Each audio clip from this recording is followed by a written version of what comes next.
Good morning student. आज हम दूसरी इकाई में दो लघु कथा ये पाठ पढ़ने जा रहे हैं। इस पाठ में हम दूसरी कहानी सेठ का चित्र ये पढ़ेंगे। इसमें बीरबल ने अपनी चतुराई से चित्रकार को कैसे न्याय मिलवा दिया ये पढ़ेंगे। कहानी बहुत पहले की बात है। एक सेठ था, वह बहुत कंजूस था।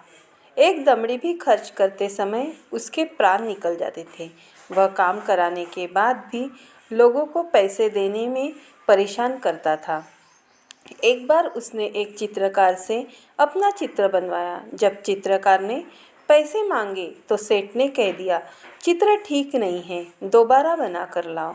चित्रकार ने कई बार चित्र बनाए, लेकिन वह कंजूस सेठ हर बार कह देता कि चित्र ठीक नहीं है। क्रोधित होकर उस चित्रकार ने सेठ से सभी चित्रों के पैसों का तकादा कर लिया।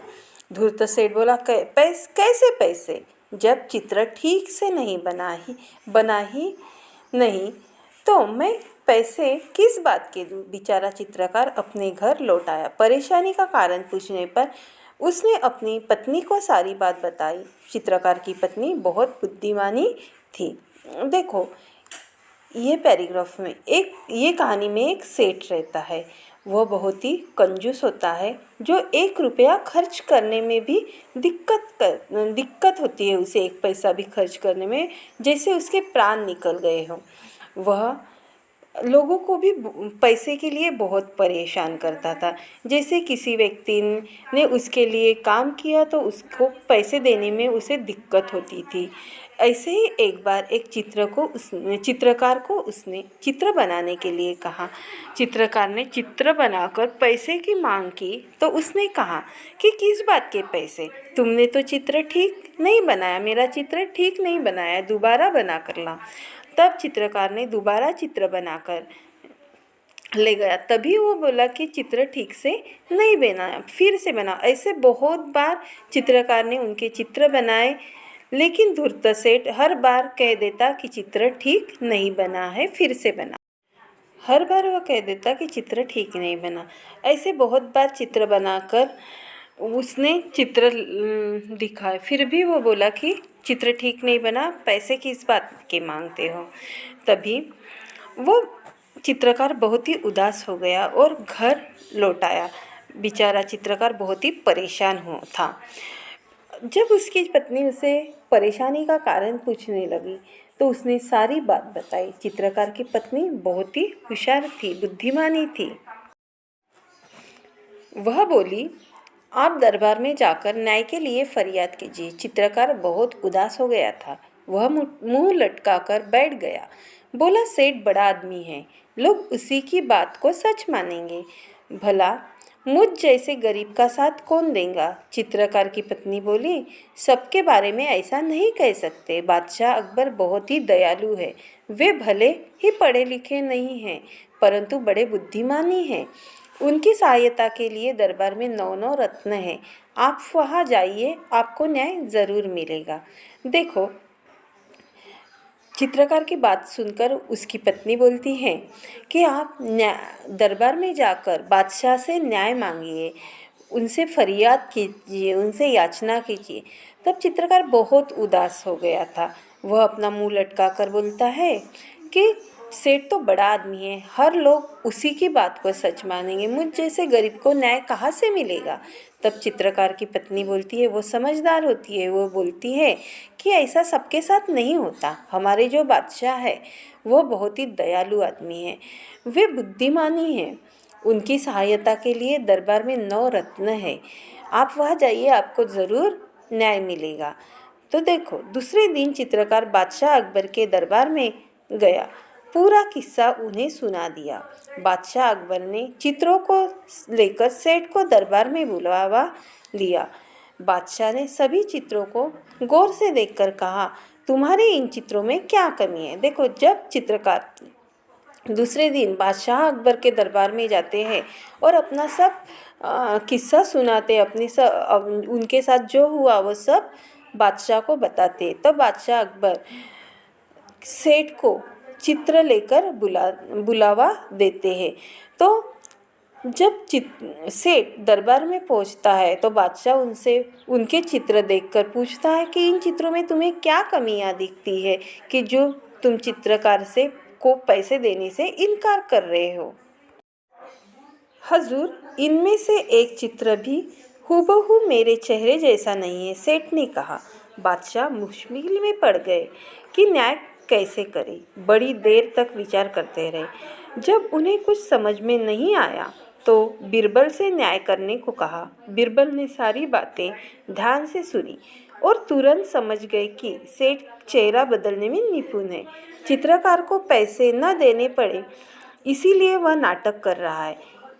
उसको सही रास्ते पर लाना जरूरी है। कला और कलाकार का सम्मान करने से कला और संस्कृति की रक्षा एवं संवर्धन होता है। कला में निपुण कलाकारों की इज्जत जहाँ होती है वह देश विश्व में विख्यात होता है। इसीलिए बीरबल ने चित्रकार से कहा, देखो, जब महाराज उनसे पूछते कि ये चित्र में तुम्हें क्या कमियां दिखती है तो सेठ बोलता है कि एक भी चित्र हुबेहूब मेरे चेहरे जैसा नहीं बना है, तो पैसे मैं किस बात के दूं। तब बादशाह मुश्किल में पड़ जाते हैं कि न्याय कैसे करें। वह काफ़ी देर तक सोचते रहते हैं, लेकिन उनकी कुछ समझ में नहीं आता। तब वो बीरबल को बुलाकर उससे न्याय देने के लिए कहते हैं। बीरबल सारी बातें ध्यान से सुनते हैं और कहते हैं।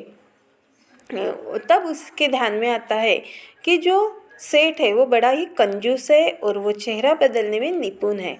तब चित्रकार को उसकी कला के पैसे देना तो ज़रूरी है और वह चाहता है कि चित्रकार को पैसे न दे, इसीलिए वह नाटक कर रहा है। उसको सही रास्ते पर लाना ज़रूरी है। इसी और कला और कलाकार का सम्मान होना चाहिए। कला संस्कृति की रक्षा एवं संवर्धन होता है। कला से निपुण कलाकारों की इज्जत करनी चाहिए। जिस देश में कला की इज्जत होती है वो देश विश्व विख्यात होता है। इसीलिए बीरबल ने चित्रकार से कहा, तुम्हारे चित्रों में सचमुच बहुत कमियां हैं। 3 दिन बाद इस सेठ का हूबहू चित्र बनाकर दरबार में ले आना, तुम्हें पैसे मिल जाएंगे। और सेठ, तुम भी दरबार में आकर चित्रकार को पैसे दे देना। सेठ घर चला गया। बीरबल ने चित्रकार से कहा, 3 दिन बाद तुम दरबार में एक बड़ा सा दर्पण लेकर उपस्थित हो जाना। देखो, बीरबल चित्रकार से कहता है कि तुम्हारे चित्र में सचमुच बहुत ही कमियां हैं। तुम 3 दिन बाद सेठ का हूबहू चित्र बना कर लाओ, तुम्हें ज़रूर तुम्हारे मेहनत के पैसे मिलेंगे। और सेठ, आप भी दरबार में आकर चित्रकार को पैसे देना। तभी सेठ घर चला जाता है और बीरबल चित्रकार से कहता है कि 3 दिन बाद तुम दरबार में एक बड़ा सा दर्पण लेकर उपस्थित हो जाना। 3 दिन बाद चित्रकार दरबार में आया और सेठ के सामने दर्पण रखकर बोला, सेठ जी, आपका चित्र तैयार है। सेठ अपना प्रतिबिंब देखकर बोला, परंतु ये तो दर्पण है। नहीं, यही तो असली चित्र है। बीरबल ने पूछा, सेठ जी, ये तो तुम्हारा ही रूप है या नहीं? देखो, 3 दिन बाद चित्रकार बीरबल के कहने के अनुसार दरबार में दर्पण लेकर पहुंचता है और दर्पण सेठ के सामने रखकर बोलता है कि सेठ जी, यह आपका चित्र तैयार है। सेठ अपना प्रतिबिंब देखकर बोलता है, ये तो दर्पण है। नहीं, यही तो असली चित्र है, ऐसी चित्रकार बोलता है। बीरबल तभी सेठ से पूछता है, सेठ जी, यह तुम्हारा रूप है या नहीं? तब सेठ बोलता है, जी हाँ। सेठ बोला, जी हाँ। सेठ अपनी चालाकी पकड़े जाने पर बहुत लज्जित हुआ। उसने चित्रकार को उसका मेहनता दे दिया। देखो, जब बीरबल पूछते हैं, सेठ जी, ये तुम्हारा ही रूप है ना? तब सेठ लज्जित हो जाते हैं और बोलते हैं कि जी हाँ।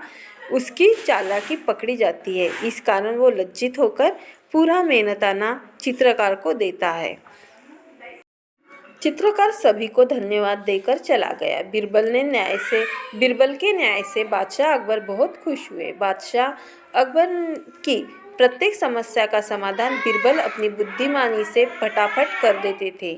यहाँ भी बीरबल ने दूध का दूध और पानी का पानी कर दिखाया था। देखो, चित्रकार को जब उसका मेहनताना मिलता है तो वो सभी को धन्यवाद देकर चला जाता है। और बीरबल के इस न्याय से राजा बादशाह अकबर भी बहुत खुश होते हैं और बादशाह अकबर के प्रत्येक समस्या का समाधान बीरबल अपनी बुद्धिमानी से फटाफट कर देते थे। यहाँ बीरबल ने दूध का दूध और पानी का पानी कर दिखाया और चित्रकार को न्याय दिलाया।